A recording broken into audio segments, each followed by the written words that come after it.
Hey guys, today I want to talk a little bit about victor mentality versus victim mentality.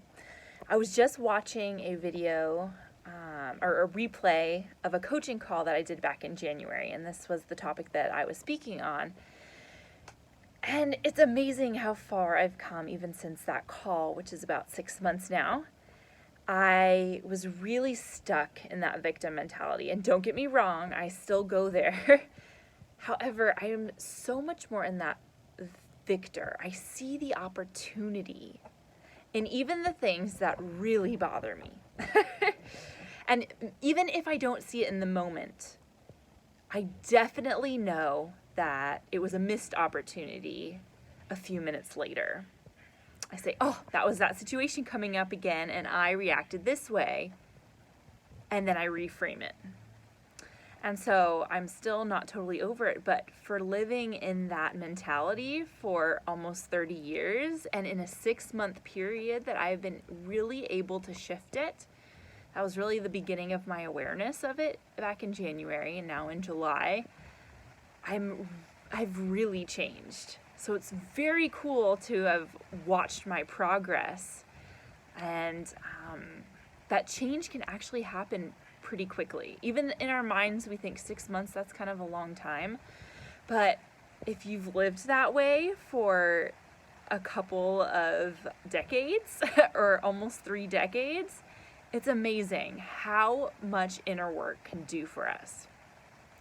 So one of the things that has made a huge difference for me is the stop and pause. Now, I've been taught this through multiple streams of professionals, from my parenting coach to my life coach to yoga, all different types of modalities. They all talk about this stop and pause.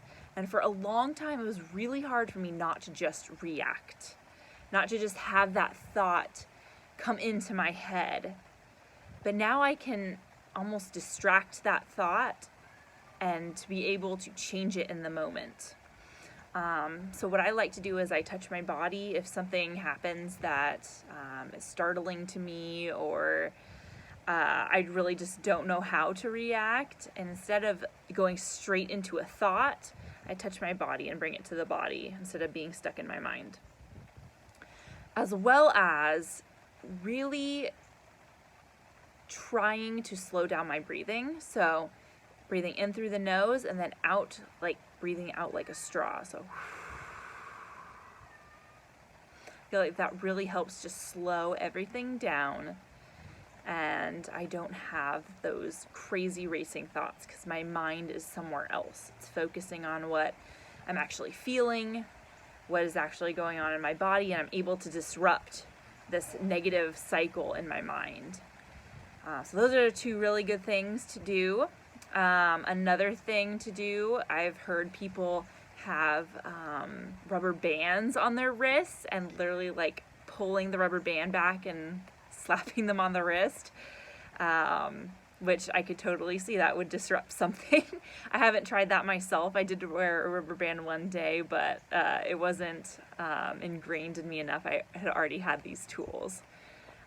That's what I've heard some people do.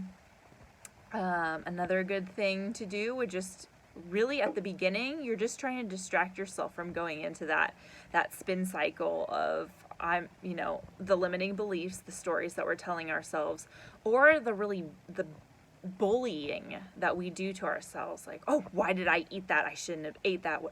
I'm so fat. But those stories that just keep going on and on that we beat ourselves up about. So, just to disrupt it. Somehow find a way to distract yourself. And a lot of times that would be, I'm going to drink some water. That's what I did a lot of the times when I wanted to react with parenting. And I had this like, okay, I told you this 10 times. Why don't you understand what I'm trying to tell you? Can you just please go put your socks inside the laundry basket? Or, whatever. And so I'd take a drink of water.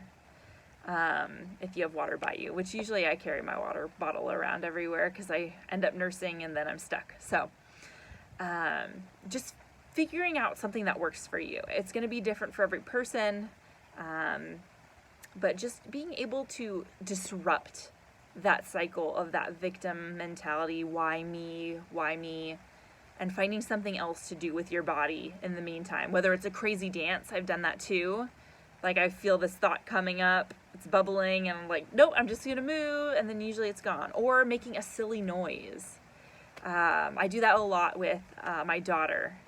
We do the silly dance or a big crazy noise. But yeah, just some things to disrupt it. I'll elaborate on some other tools and things later of what is actually going on in the victim mentality, but right now, just talking about disrupting it. And because that's kind of where I was back when I was doing that call, and seeing where I was to now has been a big difference. So I'll talk to you later. Bye.